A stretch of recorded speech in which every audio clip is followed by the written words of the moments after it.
Bienvenidos a esta segunda parte de Trastornos Afectivos. En este momento vamos a compartir la mesa con el panel de expertos que les presentamos en la programación anterior. Está con nosotros el doctor Javier Amado Lerma, la licenciada Marcela Solís y la doctora Claudia Becerra Pallars. Muchísimas gracias por participar en la programación y vamos a hablar ahora de la segunda parte de la depresión, es decir, cuáles son las metas de vida y el tratamiento sugerido para los pacientes con trastornos afectivos desde el punto de vista farmacológico, desde las recomendaciones de comportamiento, de conducta de seguimiento, recomendaciones a la familia y también qué tipo de sugerencias psicoterapéuticas podemos tener para apoyar a los pacientes con depresión, porque hay un montón de posibilidades terapéuticas para apoyarlos y hay que platicar cuáles serían las más recomendables de todas. Le cedo la palabra al doctor Javier Amado. Javier, ¿qué nos puedes decir tú de las metas de tratamiento y de las metas de vida en general para un paciente con trastornos del afecto? ¿Qué es lo que se pretende?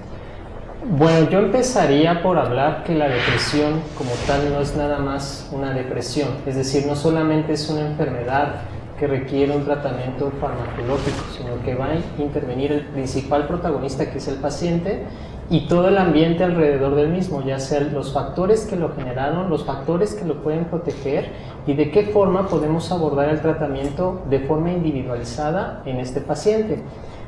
Tenemos estadísticas que en caso de que no se haga de esta forma, la tasa de recurrencia en episodios aumenta, los gastos económicos aumentan, hay mayor incidencia o manifestación de otro tipo de enfermedades a la par de la depresión, diabetes, enfermedades neurológicas, enfermedades crónico-degenerativas como artritis o lupus en algunos casos. Entonces, teniendo en cuenta esos parámetros, plantearíamos las expectativas al tratamiento en cada paciente. Lo ideal es lograr la remisión clínica, es decir, tener una ausencia significativa de los síntomas presentes en nuestro paciente en relación a la depresión, ¿no? Muchas veces se plantea que aproximadamente con el tratamiento farmacológico y el empleo de la psicoterapia alcanzamos un 60% de remisión clínica, ¿sí? Y ese es el target, como se menciona, ¿no? El objetivo principal de los especialistas en salud mental hacia un paciente es lograr esa remisión clínica. Ahora ya me surgió una pregunta, ¿de qué depende ese 40% que no presenta una buena tasa de respuesta a los fármacos antidepresivos? Pues es que en realidad el problema es que, o sea, lo que plantea Javier es como muy exacto, ¿no? De salud pública, ¿no? O sea, realmente constituye una de las principales causas por las que la gente deja de trabajar, pierde años de función. Hay un término incluso que se maneja que es el presentismo laboral. La gente está con depresión trabajando, va, cobra, ¿sí? Pero no funciona, no produce lo que debería de estar produciendo. Y el problema entonces es que la depresión tiende a cronificarse. Es muy poco el porcentaje de personas que responden a un tratamiento en un primer intento, ¿sí? Realmente los datos clínicos que existen son muy poco alentadores y de ahí la depresión se empieza a volver en este problema crónico. ¿Por qué factores? Respondiendo a tu pregunta, biológicos, distintas severidades de alteración neurobiológica, y el segundo problema principal sería que la gente no cumple el tratamiento, ¿sí? Yo voy al médico, me mandan un medicamento, me mandan a psicoterapia, en el mejor de los casos me dan el tratamiento combinado. El medicamento me lo tengo que tomar 6 meses probablemente o 1 año, ¿sí? Y yo me lo tomo 2 o 3 días y lo quiero suspender porque tengo la expectativa de otros tipos de tratamientos farmacológicos en donde luego tengo una respuesta, ¿sí? Entonces el primer factor yo diría que no hay cumplimiento del tratamiento y entonces empieza a cronificarse la depresión. Y de ahí, bueno, pues como muchos pacientes lo dicen, bueno, si me tomo una pastilla ¿me va a cambiar la realidad? Pues no. La realidad es que no, ¿sí? Entonces de ahí es la importancia de la psicoterapia. Trabajar para que la persona desarrolle herramientas más útiles para enfrentar su realidad, ¿no? Y entonces realmente la respuesta antidepresiva se potencie. El tratamiento integral, la meta debe ser que el paciente reciba tratamiento farmacológico con medicamentos y tratamiento psicoterapéutico, pues de alguno de los tipos que están probados que funcionan. Ahora, antes de pasar a la parte de tratamiento farmacológico para la depresión, no tanto como de libros, sino en términos generales. Dentro de las herramientas psicoterapéuticas hay más de 500 ramas de abordaje psicoterapéutico diferente. y hay algunas técnicas que son un poco más apropiadas para algún tipo de padecimiento. No a todos les queda bien el psicoanálisis, no a todos les va bien la cognitivo-conductual, en fin. Independientemente de que sepamos que la terapia de juego, por ejemplo, se puede utilizar para identificar y para empezar a atender a niños con trastornos depresivos, en general en la depresión, ¿qué herramientas psicoterapéuticas crees, Marce, que fueran las más adecuadas para poder complementar el tratamiento de un paciente deprimido? Mira, para empezar, tratamientos hay muchos, como dices tú. Sí, no todos los pacientes son para llevar un tratamiento, mi orientación es psicoanalítica, ¿no? Entonces no todos son para llevarlos con terapia de juego, que es como se lleva en esta parte de que como yo lo llevo en el consultorio. Mucho se da a través del coaching con los papás, se establece mucha relación con los papás en caso de niños y adolescentes, ¿no? A los papás se les van dando las herramientas para que vayan trabajando con los niños y con los jóvenes. Dentro del consultorio sí es mucho a través de juego con niños, bueno, es como yo lo trabajo en realidad, ¿no? A través del juego, a través de esta parte de integrarte, ya te integras tú como terapeuta a la comunidad escolar, también lo haces, o sea, haces esa parte. El alcance se va filtrando hacia otras esferas, hacia otras esferas fuera del consultorio, o sea, realmente haces un trabajo, pues integras a todos, integras a todo el entorno social del joven, del chico, ¿no? O del niño. Y en este caso, si hubiese, que son los menos, ¿no? O sea, realmente un tratamiento psicofarmacológico se lleva en adultos, ¿no? No tanto en niños. Es raro el caso en el que se lleve un tratamiento de depresión en niños. Ya te metiste en problemas. No me metí en problemas. ¿Están de acuerdo?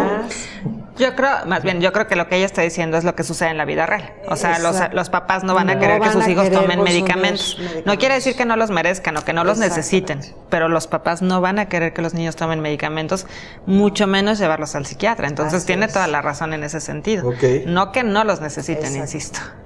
¿Y en qué momento sí los requeriría un paciente, un adolescente o incluso un niño? Digo, es quizá no tan común diagnosticar depresiones infantiles, ¿no? Trastornos depresivos mayores, pero ¿en qué momento recomendar el tratamiento farmacológico en niños?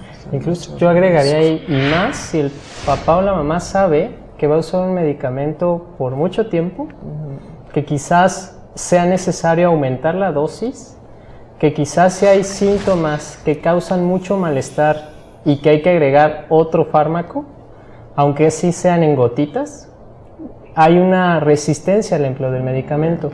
¿Cuándo hay que usarlo? Cuando ocasiona la suficiente disfuncionalidad, el suficiente malestar que le impide realizar sus actividades habituales. En niños, si ya no hay un adecuado desempeño escolar, quizás hay llanto con mucha facilidad, si el pequeño realizaba sus actividades que eran placenteras, jugar fútbol, ir al cine, y los papás notan que ya no lo realiza, que incluso ya se aísla más, que está más irritable, que está más contestón, responde ante la autoridad, tiene problemas quizás disciplinarios o académicos, ya ahí hay focos de alarma, focos amarillos, por decirlo de una forma, que nos plantearían una valoración médica y quizás la posibilidad de un tratamiento farmacológico. Se me hace que te estás yendo muy blandito, Javier, porque ahí tenemos un grave problema. Estamos dejando todo a el criterio de los papás. Ah, claro.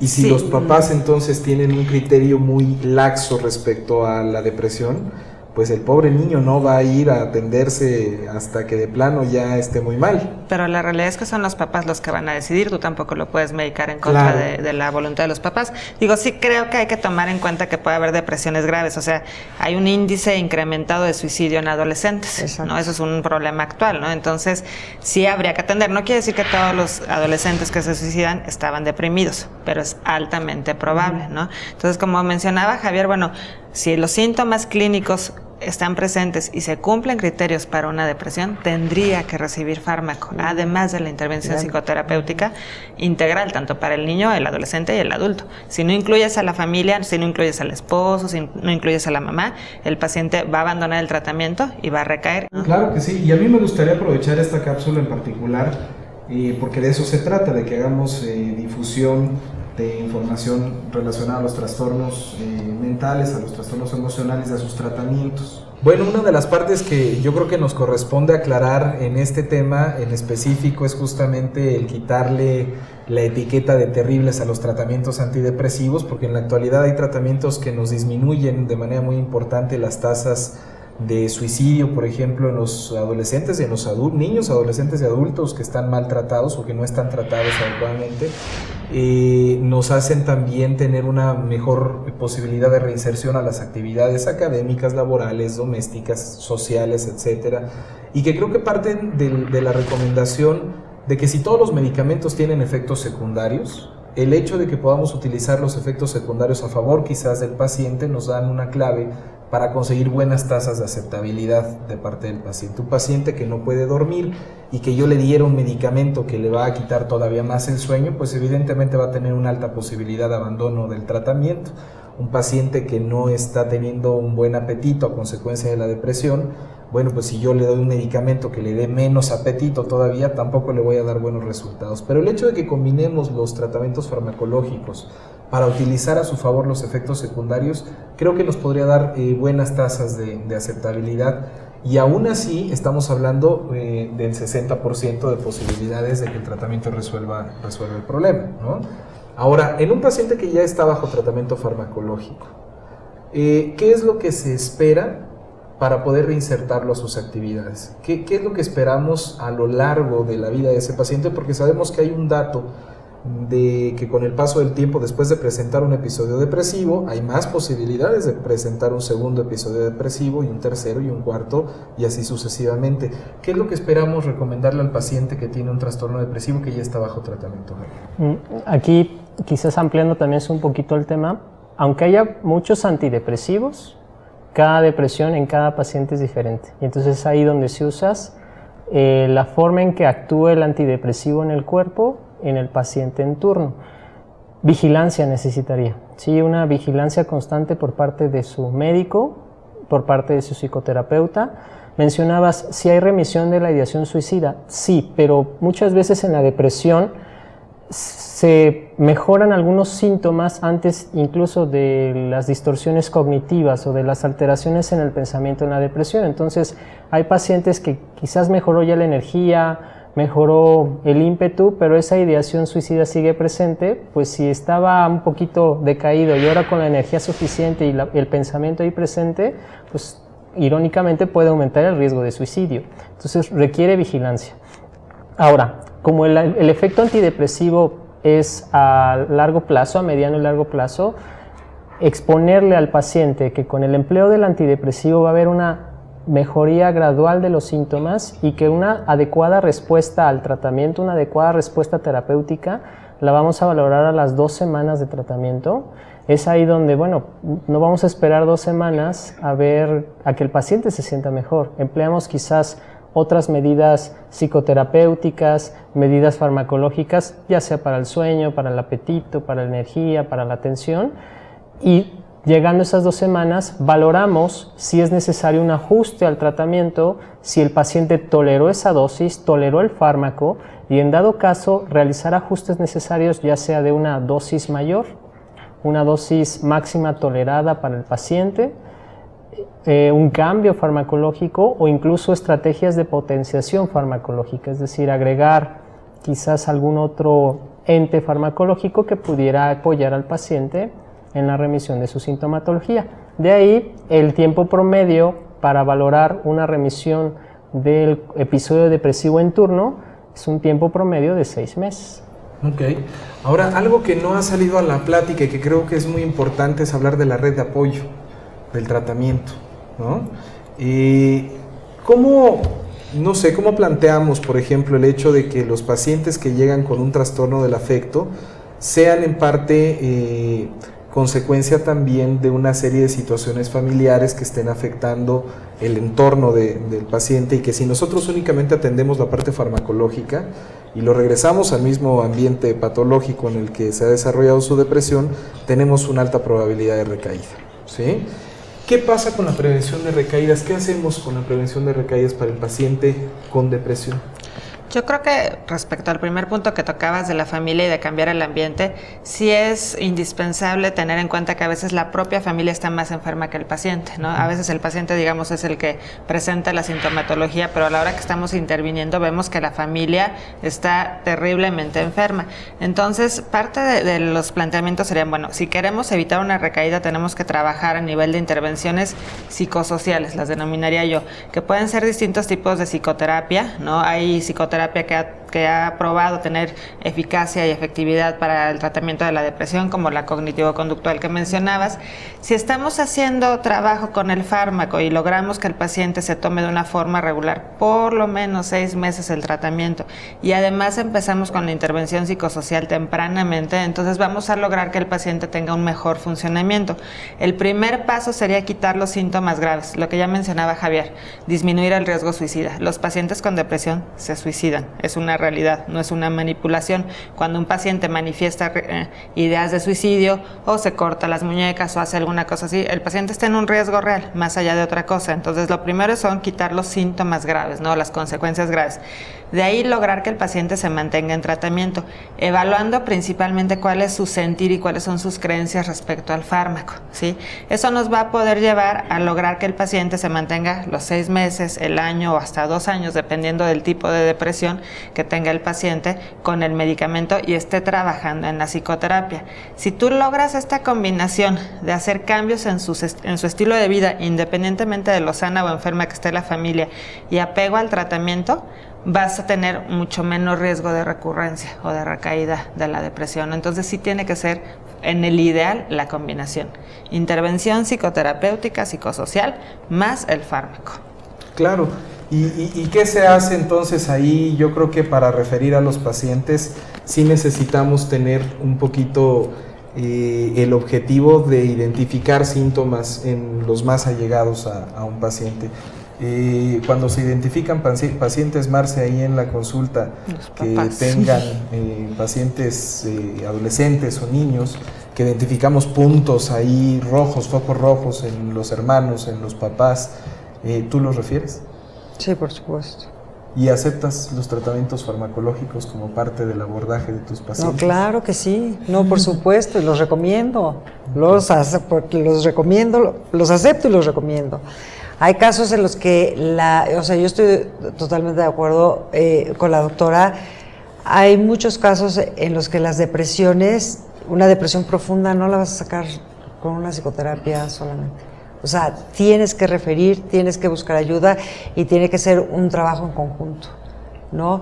Ahora, es muy importante ver las causas, o sea, cuál fue el motivo por el cual el paciente cayó en ese estado, ¿no? De eso también depende muchísimo para dónde vamos a dirigir el tratamiento, porque podemos modificar ese ambiente. En muchos casos sí se puede modificar ese ambiente, se puede modificar, por ejemplo, me refiero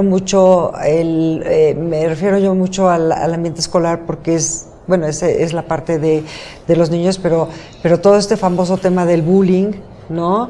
Este malestar y estas molestias que tienen los niños dentro del ambiente escolar, pues ha traído terribles problemas en la sociedad, ¿no? O sea, hemos tenido chicos que se han suicidado por un bullying cibernético, todo ese que les produce tal baja autoestima, ¿no? Que se deprimen tanto que van a eso, ¿no? Entonces, si te llega a tiempo y puedes hacer esta parte del cambio del medio ambiente, es buenísimo, ¿no? Lo insertas en otro colegio, en otro medio ambiente, puedes ayudar muchísimo. ¿no? Y por supuesto que estoy a favor de los psicofármacos, Perfecto. a pesar de ser la única que no es Perfecto, médico no le queda de aquí, otra, no me queda de otra. No, pero bueno, no. En términos generales hay que recomendar, yo creo que los puntos para identificar los trastornos depresivos es un tema muy serio, independientemente de cómo tratemos nosotros de transmitirlo, es un tema sumamente serio.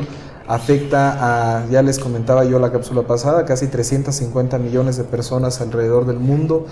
Es un tema que puede identificarse en niños, en adolescentes, en adultos, en ancianos, que afecta un poco más la estadística a las mujeres que a los varones, pero que tiene altas tasas de remisión y buen control con el tratamiento adecuado, la combinación de un buen tratamiento farmacológico con una buena asesoría psicoterapéutica, creo que nos da los mejores resultados. Y vamos a seguir teniendo oportunidad de hablar en las siguientes programaciones de trastornos relacionados al uso de antidepresivos, de cuáles son los antidepresivos, de por qué las personas tienen la idea de que los antidepresivos causan adicción, que son medicamentos que los van a modificar en sus actividades, que los pueden poner peor de lo que se sienten, etcétera. Vamos a hablar también de estabilizadores del afecto para el trastorno bipolar. Tendremos oportunidad también de platicar del trastorno bipolar. Y en fin, los invitamos a que sigan observando las cápsulas. Vamos a hablar de trastorno bipolar y de tratamientos farmacológicos para los trastornos del afecto. Muchísimas gracias y un aplauso para nuestros invitados. Muchas gracias.